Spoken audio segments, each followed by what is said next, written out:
everyone, and welcome back to another Sims 3 speed build. So the first shout out for the day is going to be from Braun Morris. He posted, "Lovely build, I don't suppose you take requests."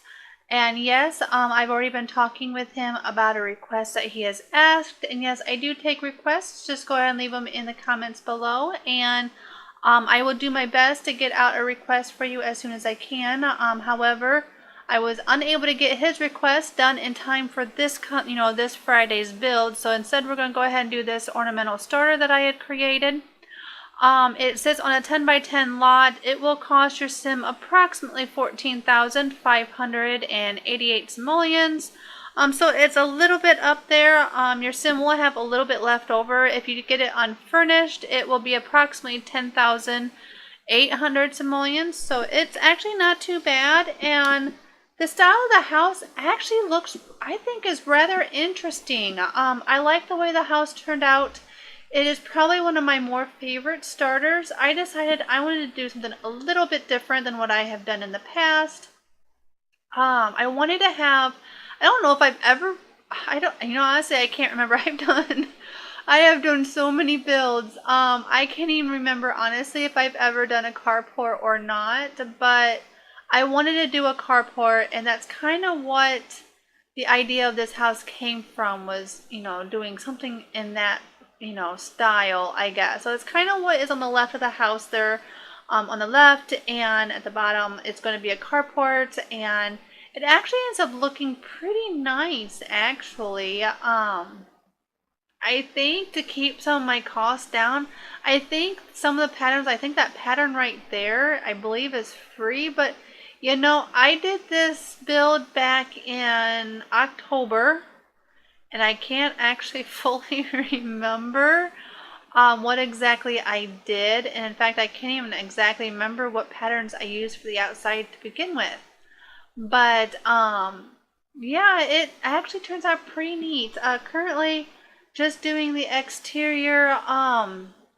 The video is slowed down a little bit because with starter homes, they really don't take me that long to build. And to speed this up to my normal speed, I think I was looking at like a 2 or 3 minute video, and I thought, well, that would be kind of pointless. I wouldn't even be able to give out a shout out in 2 minutes. So I slowed it down. It is slowed down a little bit. Maybe that'll help you see a little bit more of what it is that I am doing. I don't know how much more you'll be able to see, but hoping maybe a little bit. It seems like, one of the things that was happening with this house, and it's not the house at all, but I remember one of the times I went in to do something with the house, and the colors were all funny, and it was like a rainbow house. It was really weird. But it's one of the things that happened, and I don't really know what caused it, but in fact, I thought something happened with my house, like something had glitched out, and I really have no idea why. But the house actually wasn't changed. It's pretty much exactly the way you see it. So all is good. Nothing's wrong. So it is a one bedroom house. It is a little bit spacious. Like you can definitely probably add things to it and maybe make a little bit more with it. So this time I used as you can see, a circular staircase, the curved stairs. It just seemed more fitting for this style of house. I didn't want to take up too much room with a regular set of stairs, so that's kind of what I chose. The bathroom, I believe, is upstairs. The kitchen is down, obviously living room.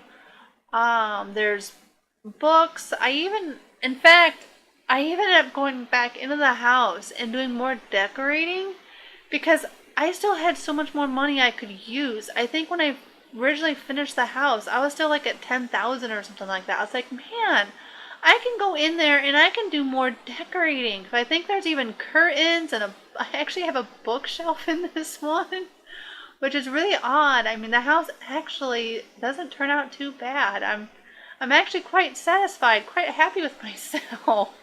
I actually did a starter home that doesn't look totally hideous.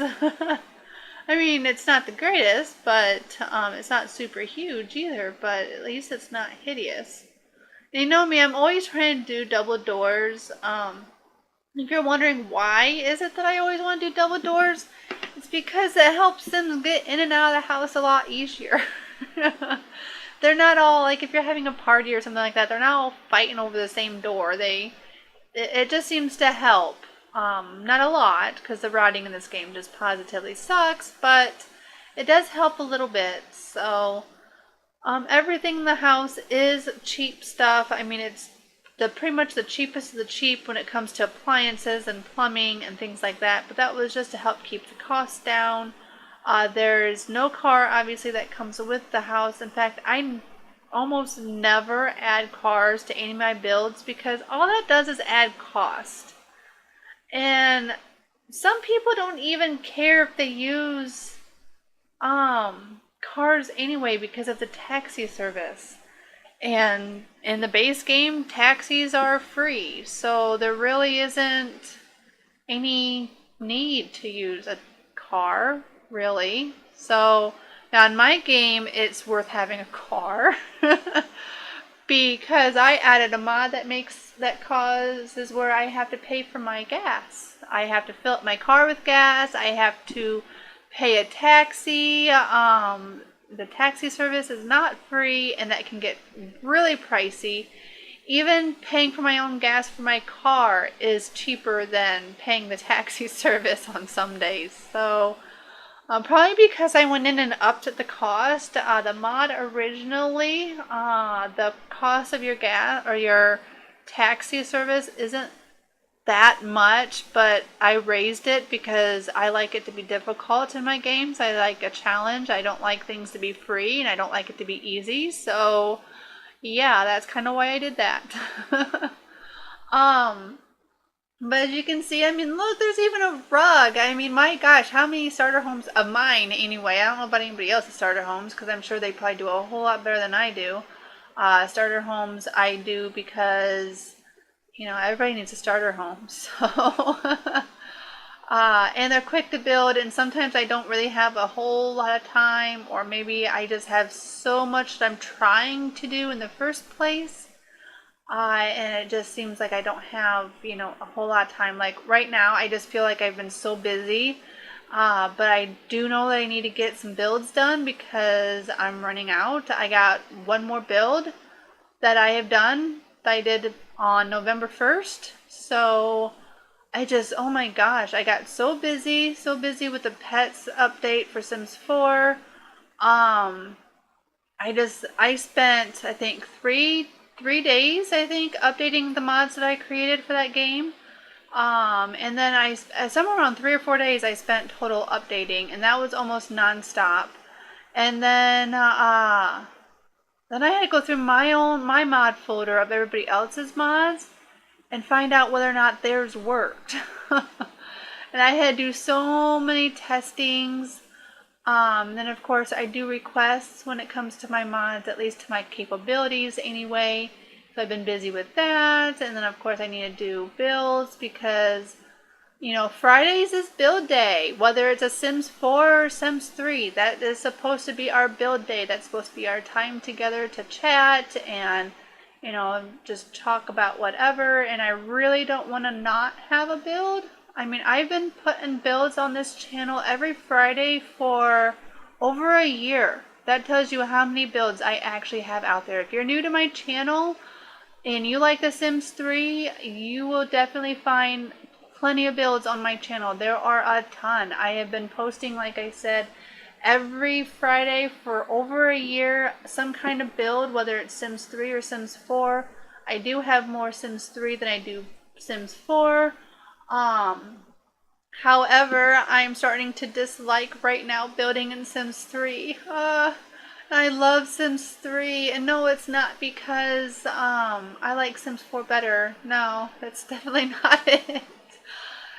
I don't know what's going on, but my computer's lagging really bad with Sims 3 right now.